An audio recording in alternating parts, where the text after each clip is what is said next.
위대한 개츠비는 매일 밤 호화로운 파티가 열리는 집에서 시작됩니다. 음악과 웃음, 사람들로 가득한 그 공간의 주인인 개츠비는 사실 누구보다 공허한 갈망을 품고 있었습니다.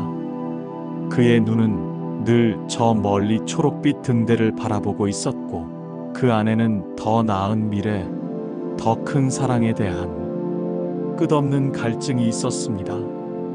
아무리 화려한 것으로 채워도 결국 마음은 비어 있었습니다. 그리고 그것은 우리의 이야기이기도 합니다. 우리도 때때로 무언가를 이루면 채워질 거야, 저기까지 가면 괜찮아질 거야 라고 생각합니다. 그러나 갈증은 여전히 남아있고 목마름은 더 깊어질 뿐입니다. 예수님은 사마리아 여인에게 이렇게 말씀하셨습니다. 내가 주는 물을 마시는 자는 영원히 목마르지 않을 것이다.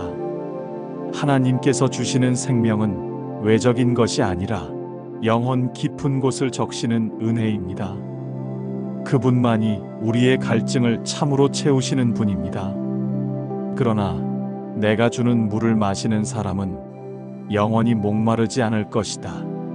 내가 주는 물은 그 사람 안에서 영생에 이르게 하는 샘물이 될 것이다. 요한복음 4장 14절. 세상의 것들은 일시적 만족을 주지만 하나님의 은혜는 끝나지 않는 생명의 샘입니다. 주님, 저는 자주 헛된 것들로 제 마음을 채우려 했습니다. 더 많이, 더 높이, 더 화려하게. 하지만 그 끝엔 여전히 갈증이 있었습니다. 이제는 주님께 돌아가 진짜 생명을 마시고 싶습니다. 저의 깊은 갈망이 당신 안에서 쉬게 하소서. 당신의 말씀과 사랑이 제 안에서 샘물처럼 솟아나 오늘도 숨 쉴 수 있게 하소서. 예수님의 이름으로 기도합니다. 아멘. 지금 마음이 메말라 있다면 그 자체로 주님 앞에 나아오세요. 은혜는 말없이, 그러나 확실하게 우리 안에서 다시 흐르기 시작할 것입니다. 조지 오웰의 1984속 세계는 모든 것이 감시되고 통제됩니다. 과거는 진실부라는 기관에 의해 끊임없이 수정되고 삭제되고 다시 쓰여집니다. 기억도 감정도 관계도 철저히 통제당하는 사회 속에서 사람들은 진짜 진실을 믿는 법조차 잊어버립니다. 이 소설은 묻습니다. 만약 진리가 사라진다면 사람은 어떻게 자유로울 수 있을까?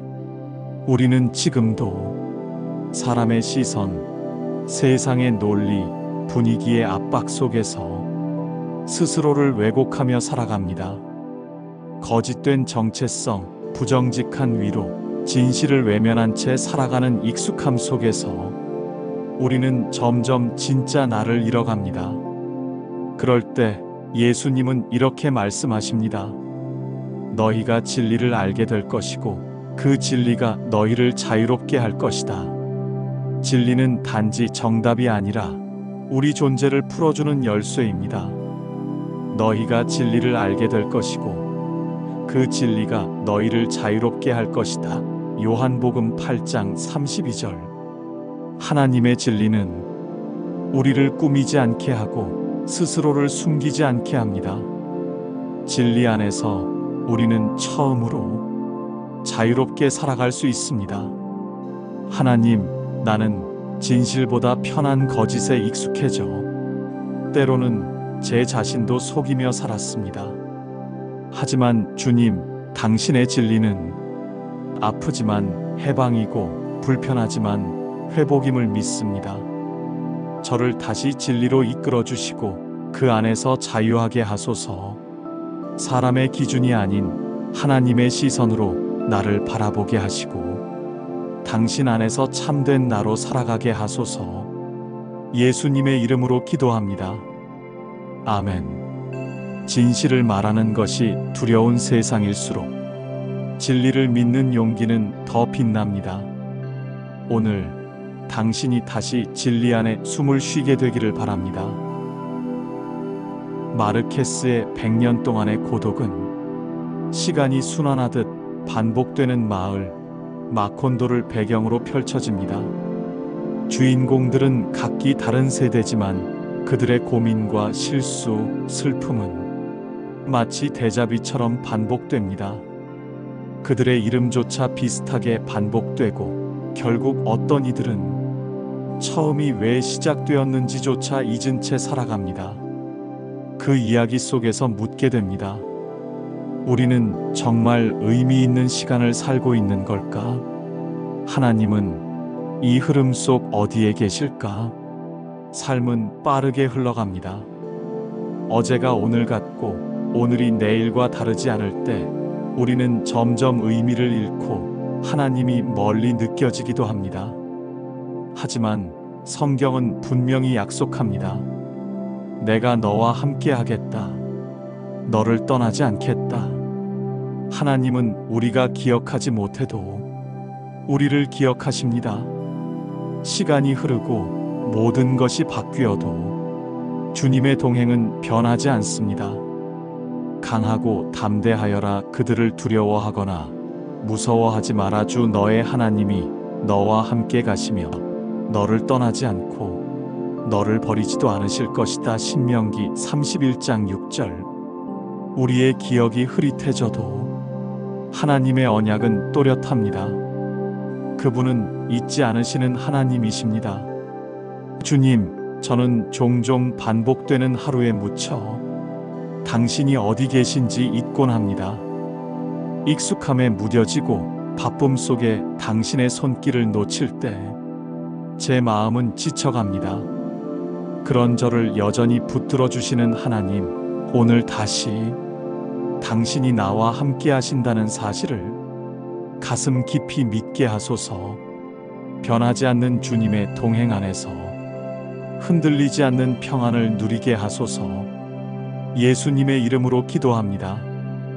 아멘. 혹시 오늘도 어제 같고 내일도 별 다를 것 없다고 느껴지시나요? 그 반복 속에도 주님은 여전히 함께 걷고 계십니다. 밀란 쿤데라의 참을 수 없는 존재의 가벼움은 이런 질문으로 시작합니다. 한 번뿐인 인생은 정말 가벼운 걸까? 아니면 너무 무거워서 견딜 수 없는 걸까? 주인공들은 자유롭고 선택할 수 있는 삶을 살지만 그만큼 더 외롭고 책임이 두렵습니다. 모든 선택이 단 한 번이기에 그것이 가볍지 않고 무겁다는 걸 깨닫습니다. 그 질문은 우리에게도 다가옵니다. 나는 얼마나 의미 있는 존재일까? 하나님 앞에서 나의 인생은 어떤 무게를 가질까? 누군가는 스스로를 너무 가볍다고 느낍니다. 누구에게도 중요하지 않고 하루쯤 사라져도 괜찮을 것 같은 그런 기분. 또 어떤 날은 인생이 너무 무겁게 느껴집니다. 실패와 후회, 두려움이 짓눌러 한 걸음 떼기도 어려울 때가 있습니다. 그러나 하나님은 말씀하십니다. 나는 너를 놀랍고 신비롭게 지었다. 우리는 가볍지도 버겁지도 않습니다. 하나님 안에서 우리는 정확한 무게를 가지고 있습니다. 존재 자체로 의미 있고 그분의 시선 안에서 아름답습니다. 내가 주님을 찬양합니다. 주께서 나를 놀랍고 신비롭게 지으셨기 때문입니다. 주님의 행하심은 놀라우며 내 영혼은 그것을 잘 알고 있습니다. 시편 139편 14절. 이 말씀은 우리 존재에 대한 하나님의 평가입니다. 우리는 그분의 손에서 태어난 작품입니다. 그리고 그분이 사랑하는 생명입니다.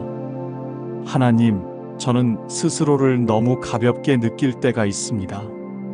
사라져도 괜찮을 것 같은 날들이 있습니다. 하지만 오늘 당신이 저를 신비롭고 정성스럽게 지으셨음을 기억합니다. 제가 어떤 실패를 했든 얼마나 느리게 걷고 있든 당신의 손길에서 벗어난 적은 없음을 믿습니다. 저의 존재가 무겁게 여겨질 때도 당신의 사랑이 그 무게보다 더 크다는 걸 알게 하소서. 예수님의 이름으로 기도합니다. 아멘. 오늘도 당신이 존재한다는 사실 하나만으로 하나님께는 충분합니다. 그 고요한 진실이 당신을 다시 일으켜 주기를 바랍니다. 헤르만 헤세의 데미안은 소년 싱클레어가 자신의 내면과 마주하며 진짜 나를 찾아가는 이야기입니다. 그는 점점 세상의 기준과 어른들의 판단에서 벗어나기 시작합니다. 그 과정은 고통스럽고 외롭지만 그 안에서 그는 스스로에게 묻습니다. 나는 누구인가? 사람들이 바라는 내가 아니라 진짜 나는 누구인가? 그 질문은 우리에게도 이어집니다. 나는 지금 누구를 위해 살아가고 있는가? 우리는 자주 사람들의 시선과 기대에 맞춰 살아갑니다. 좋은 사람, 괜찮은 사람, 사랑받을 만한 사람. 하지만 그 모든 틀에 맞추다 보면 정작 진짜 나는 점점 흐려지고 하나님과의 거리는 멀어질 수 있습니다. 바울은 말합니다. 내가 사람을 기쁘게 하려고 한다면 나는 더 이상 그리스도의 종이 아닐 것이다. 우리는 하나님 앞에서 진실한 나로 살아가야 합니다. 그 자리에서 진정한 자유와 평안이 시작됩니다. 이제 내가 사람들의 인정을 받으려 하고 있습니까? 아니면 하나님의 인정을 받으려 하고 있습니까? 내가 사람을 기쁘게 하려 한다면 나는 그리스도의 종이 아닐 것입니다. 갈라디아서 1장 10절. 우리는 누구의 인정을 구하며 살아가는가? 그 질문 앞에서 하나님을 기쁘시게 하는 삶은 가장 온전하고 자유로운 길이 됩니다. 하나님, 저는 자주 사람들의 기대에 맞춰 제 진짜 모습을 감춥니다. 그들이 좋아할 나, 세상이 인정하는 나를 흉내내며 살아가지만 제 안에는 점점 공허함이 쌓여갑니다. 오늘 저의 진짜 이름을 아시는 주님 앞에 있는 그대로의 나로 서고 싶습니다. 당신의 시선 안에서 제 존재가 회복되고 하나님만을 기쁘게 하는 인생이 되게 하소서. 예수님의 이름으로 기도합니다. 아멘. 세상의 기대보다 하나님의 부르심이 더 크다는 것을 오늘도 기억할 수 있기를 바랍니다. 그 진실 앞에서 당신은 진짜 자신이 되어도 괜찮습니다.